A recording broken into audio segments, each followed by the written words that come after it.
I predominantly teach freshman students. Well, I should elaborate. I teach freshman engineering students. These are the students that actually like math and debating topics like whether parallel universes explain lost socks. They're a lot of fun. They humor me, or at least tolerate my tradition of starting each class with a meme. Of course, typically a geeky STEM meme, and carefully curated dad jokes. Speaking of, why can't you trust atoms? Because they make up everything. The freshman experience can be a chaotic time. Navigating campus, deadlines, laundry, doubts, friends, new and old. All of this and more is happening simultaneously. This is freshman engineering. This is life. But what if I add even one steady hand? A little less chaos. In my 10 years of teaching freshmen, I have seen the chaos turn high achievers into dropouts and unassuming wallflowers into rock stars. Today, I'll share what I've learned about finding meaning not despite the pandemonium, but because of it. We know from physics that the entropy or disorder of a system increases without intervention. So, for example, let's say we take a glass of ice and place it on your porch on a warm summer day. The highly ordered ice crystals, without any intervention or refrigeration, absorb heat from the air and turn into liquid water, where the molecules move more freely and randomly. So the overall system's disorder or entropy increases as the highly structured ice crystals break down into the liquid or melted state. Bottom line, entropy always wins. No spontaneous refreezing allowed. So if Olaf ever shows up at Texas A&M in summer, warm hugs are off the menu. In our own lives, if we just allow the chaos to go unchecked, it molds our world. Instead, we need to intervene by molding our own lives with intent. The first time I taught engineering, 10 years ago this very semester, my students were assigned a semester-long project. The task was to develop a prototype of an antiviral delivery system using a Lego Mindstorm kit.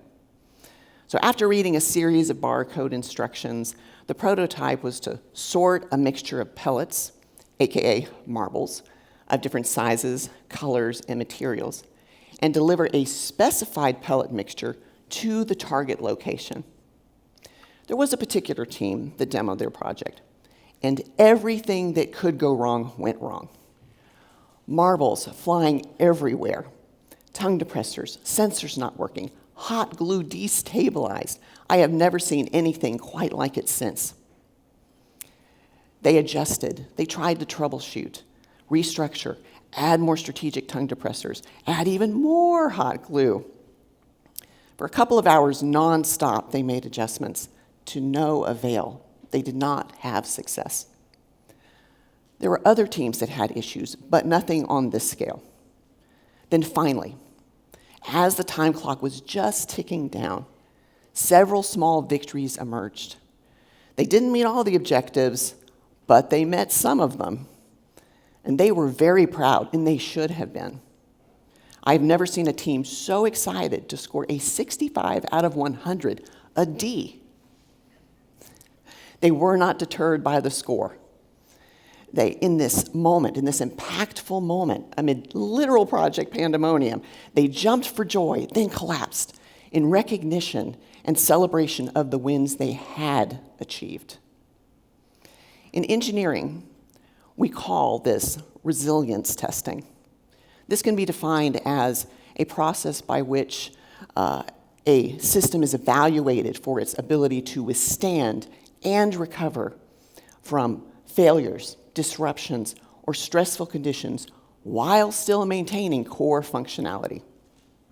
In other words, it's a form of testing that focuses on how a system responds and recovers from adverse or chaotic circumstances. In life, it's about how we respond to the challenge or chaos that reveals our core, not in obtaining a flawless design, but rather one that bends without breaking. We need to intentionally respond to the chaos. So, how can we potentially respond to the chaos? As the aforementioned team in my class demonstrated, engineering problem solving is an iterative process of design, implementation, assessment of the results, and making informed adjustments in order to facilitate improvement. Many semesters, have given my students the opportunity to apply this principle to their own lives, this process of iterative design that's so inherent to engineering. I give them this opportunity to put pen to paper or fingers to keyboard and reflect on the lessons they've learned in their own lives over the last semester or year in college. They reflect on what went right, what went wrong, what would they change the next time around the mountain? What are they going to do the same next time? What are they going to stop? And what will they adjust, and how so, in order to have a better outcome the next time? You'd think the majority of these reflections would focus on a litany of do's and don'ts. Sleep more, study more, eat better, etc. But they actually focus on topics that are much deeper reflections. They focus on the people that they met, and the moments they experienced, and the people they didn't meet, and the moments they didn't experience. Sometimes, the moments we miss shape us even more than the ones we chase. What we don't do in life can actually be as impactful, if not more, than what we actually do, to include iterative and intentional reflection. A consistent question my students have asked over the years is how to stay on track to achieve their goals amid all the craziness they experience and with all of the numerous, albeit even positive, distractions that compete for their attention. Imagine yourself for a moment, boarding a plane. You're going to a dream destination. Maybe it's a long-desired personal achievement, a dream career, or even perhaps a magical tropical location where Olaf could enjoy both summer and warm hugs. The plane takes off smoothly. Then the pilot announces, "Folks, we will be having no course corrections today. Whatever winds or turbulence comes and drift happens, we're just gonna let it ride." How comfortable would you be on that plane? We'd all be nervous. But with life, it can be the same. We set a new goal. We take off with excitement. Then life's winds come, distractions, bad habits, unexpected events. These nudge us off course by just a degree or two. Left unchecked, these tiny drifts turn into massive detours. The chaos of life goes unanswered, and entropy has its way with our course and our final destination. Actual pilots actually correct constantly. So, whenever drifts come, they are constantly correcting. Planes don't arrive at their intended destination by accident. They arrive by intention plus correction. We celebrate the takeoffs and the landings, but the magic happens in the mundane middle. Thousands of corrections, small corrections, made when no one sees. These corrections, they aren't necessarily always obvious. They come in all sorts of shapes and sizes. Every semester, about halfway through, after the craziness of midterm exams, I take the time to encourage my students to stop every once in a while, to take the time to intentionally pause, take a deep breath,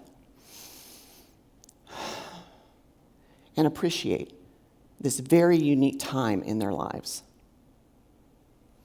I exhort them to regain perspective that amid all of the assignments and exams, late nights, early mornings, lack of sleep, sugar, caffeine, ups and downs, that there are very special moments of all shapes and sizes happening all around them. Having laughter with new friends. Enjoying a latte after completing a challenging assignment. I know from personal experience, you never know when you might walk down a hallway and unexpectedly meet the love of your life in front of a computer lab as I did. Or sit down in a class next to your future lifelong best friend. Or join a student organization and gain a business partner for the next 25 years.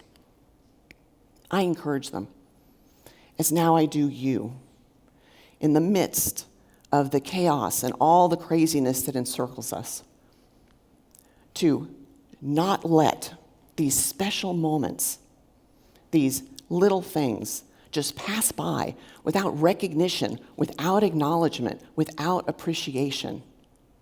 Don't miss them. Intentionally embrace them and allow them to recalibrate your course. In the chaos of freshman engineering and life, we don't find meaning by getting an A on every assignment, by solving every problem perfectly. It's engineered in the intentional response to chaos itself. Just as the entropy of a system increases without intervention, the pandemonium of life erodes our core unless we intentionally take moments of reflection, make active adjustments, and recognize the little things that recalibrate our compass and maintain the integrity of our course. I propose that c'est la vie is not a resignation of succumbing to the chaos, but rather it's a call to design amid the disorder.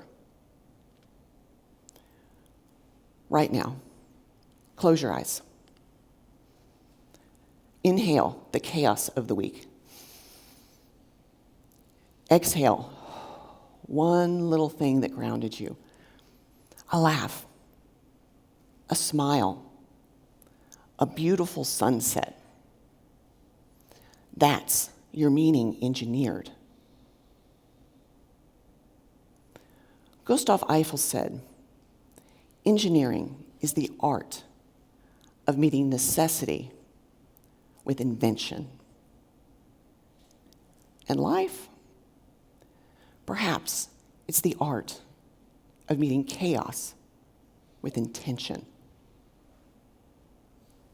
C'est la vie. Now go. Design yours. Thank you.